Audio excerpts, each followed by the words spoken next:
大家好啊，我係 Tiffany， 好耐冇同大家分享我自己嘅湯水，原因就係新居裝修同埋之後嘅搬屋，所以暫停咗差唔多4個月嘅長時間啦。我今日為大家分享嘅湯水就係紅菜頭杞子粟米紅蘿蔔湯。呢個湯水主要嘅功效具有補肝明目、養顏祛斑、潤腸通便同埋防癌等等嘅功效。我哋而家先睇睇材料嘅份量先啦。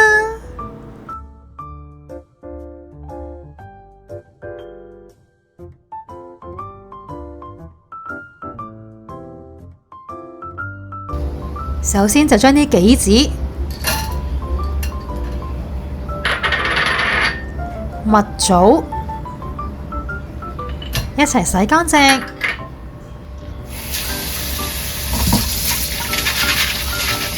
咁洗乾淨之後呢，就唔需要浸水，就咁直接備用就 OK 噶啦。咁粟米呢，就先洗乾淨，一陣間呢就會處理佢。粟米呢，就有舒緩脾胃虛熱、養胃氣同除煩熱嘅功效，咁通常煲湯呢，一定唔會少得佢噶啦。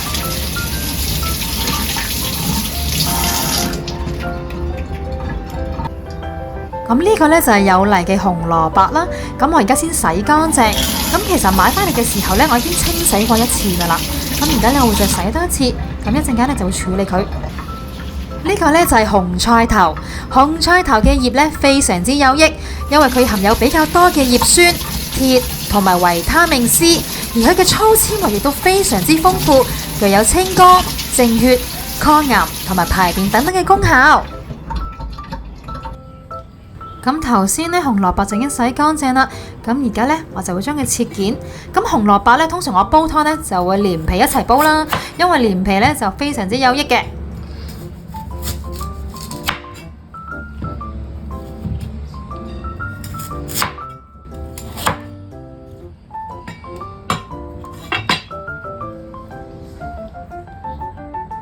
咁粟米頭先都係同樣洗乾淨啦，咁呢，我就會用刀呢個角位呢將佢切件。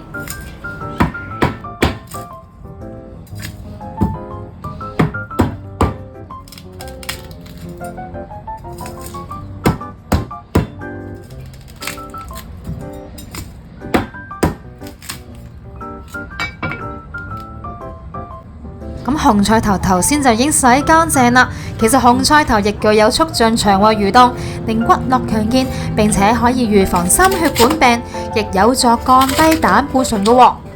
咁因為紅菜頭性平而微涼，所以如果身體較虛寒嘅人士呢，就唔適宜多食啦。咁亦都可以呢喺呢個湯呢加入幾片薑片來中和返嘅。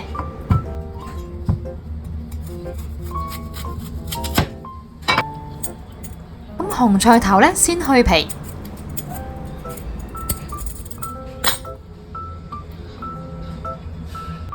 咁去皮之後呢，就可以將佢切件。提提大家，因為紅菜頭嘅纖維都比較高㗎，咁可能呢，有啲人呢會飲完紅菜頭湯呢，會有輕微嘅腹瀉現象。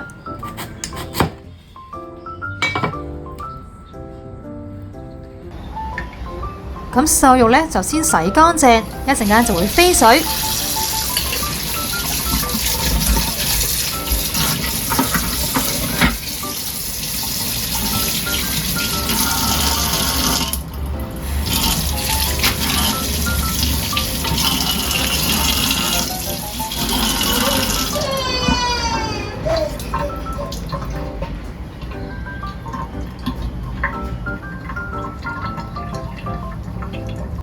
咁瘦肉就凍水落飛水，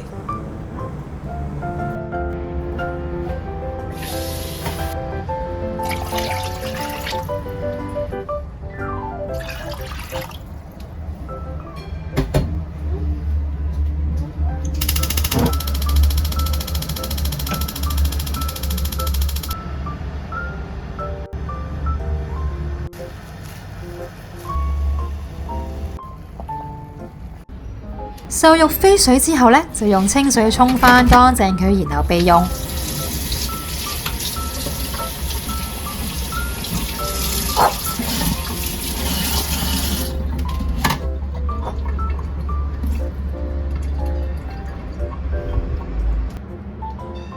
如果所有材料都準備好嘅話呢，就可以將全部材料放入個湯煲裏面。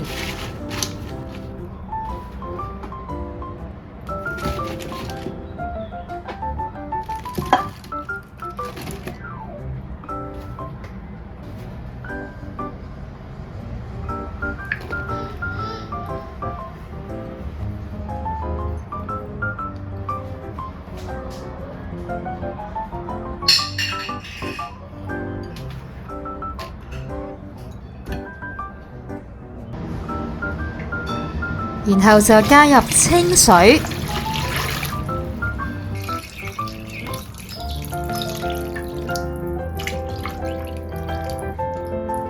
然後就冚蓋煲佢2個鐘，煲好前15分鐘，加入鹽就可以啦。因為呢，我呢個呢係電子湯煲啊，如果大家用明火去煲湯嘅話呢，就記得先用大火煲佢10分鐘，然後再轉小火煲佢2個鐘就 OK 噶啦。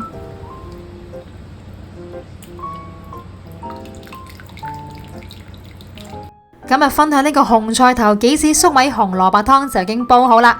如果大家有興趣想知道每一款材料嘅功效嘅話呢，就可以睇翻呢條片下邊嘅資訊欄，就可以睇得翻噶啦。如果大家中意我哋呢條片嘅話呢，就記得俾個 like 同埋訂閱我哋嘅 channel 啦。咁下次再同大家再見，拜拜。